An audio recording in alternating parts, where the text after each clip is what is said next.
Assalamu alaikum. Kashan del voice শোনা যাবে? Assalamu alaikum. Our topic is the area that's free from formalin. আমরা সকলে জানি যে আমাদের দেশে অনেক অসাধু ব্যবসায়ী রয়েছে যারা প্রতিনিয়ত ফরমালিন ব্যবহার করছে, যার কারণে আমাদের চোখ, ফুসফুস এবং পাকস্থলী ক্ষতিগ্রস্ত হচ্ছে।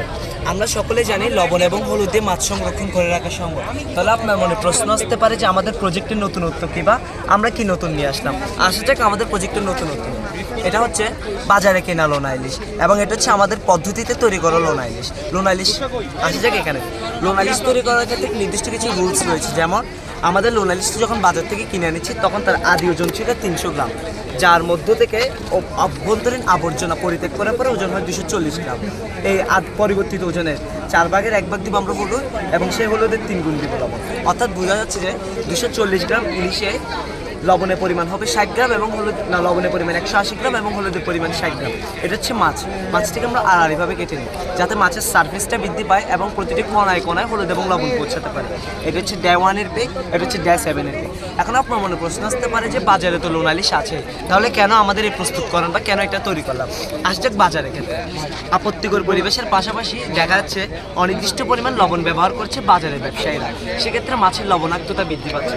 পাশাপাশি লবণাক্ত আমরা জানি অতিরিক্ত লবণ আমাদের শরীরের জন্য ক্ষতিকর। আসা যাক আসল কথায়, যদি আমরা একটি ইলিশকে যদি একটি নির্দিষ্ট স্থানে রেখে দিই, দেখা যাবে কিছু সময় পর বা দিনের ক্রমান্বয়ে ব্যাকটেরিয়া বা অন্যান্য অণুজীবগুলো সেটাকে আক্রমণ করবে বা সেটাকে পচিয়ে ফেলবে। তাহলে এই ক্ষেত্রে বাজারে যারা ব্যবসায়ী রয়েছে তারা বছরের পর বছর কীভাবে একটি ইলিশকে সংরক্ষণ করে রাখছে, তার কারণটা কি? দেখা যাচ্ছে যে জরিপের মাধ্যমে ধানকে বা উদ্ভিদকে কীটপতঙ্গ থেকে রক্ষা করতে যেসব কেমিক্যাল ব্যবহার করা হয়ে থাকে তা মাছে ব্যবহার করে বাজার লোনা ইলিশ, যা মাছের মধ্যে স্থায়ী পদার্থ হিসেবে জমা এবং যখন সেটাকে আমরা ভক্ষণ করি তা আমাদের শরীরে টিউমার আকার বা সেল ডিভিশন অফ করে, তাহলে সেটা আবার ক্যান্সার রূপান্তরিত হতে পারে। Wow, very good. এখন আমরা সকলে জানি হলুদ এবং লবণ দিয়ে মাছ সংরক্ষণ করা যায়। তাহলে আপনার মনে ব্যাকুল মনে প্রশ্ন আসতে পারে বা আমারও প্রশ্ন আসতে পারে যে আদি যুগে বা আমাদের আদি পুরুষেরা প্রকৃতিতে অনেক উপাদান ছিল, যেমন অন্যান্য উপাদান অনেক ছিল, তারা কেন হলুদ আর লবণকে বেছে নিল? দেখা যাচ্ছে হলুদ আর লবণ বেছে নেওয়ার কারণটাকে আমরা এখন প্রমাণ করবো। 6টি জোয়ানি মাছ রয়েছে, রাত ঠিক 12টা এবং 7টা 6 মিনিটে হলুদ দেওয়া মাছের পচন ঘটেছে। চিনি দেওয়া মাছ 3টা 20 মিনিটে পচন ঘটেছে। লবণ দেওয়া মাছের পচন 4টা 45 মিনিটে এবং আদা দেওয়া মাছ 1টা 45 এবং লেবু দেওয়া মাছ 2টা পচন ঘটেছে। তাহলে গ্রাফের মাধ্যমে উপস্থাপন করলে বোঝা যাচ্ছে যে হলুদ দেওয়া মাছ সবচেয়ে বেশি 7 ঘন্টা 6 মিনিট মাছটিকে সংরক্ষণ করে রাখতে সক্ষম এবং লবণ দেওয়া মাছ দ্বিতীয় স্থানে রয়েছে 4 ঘন্টা 45 মিনিট। অর্থাৎ আমরা যে শুনে থাকি লবণ এবং হলুদে মাছকে সংরক্ষণ করে রাখতে কার্যকর, তা যথার্থ প্রমাণ করে এবং সেটিতে আমরা ইলিশটিকে তৈরি করেছি।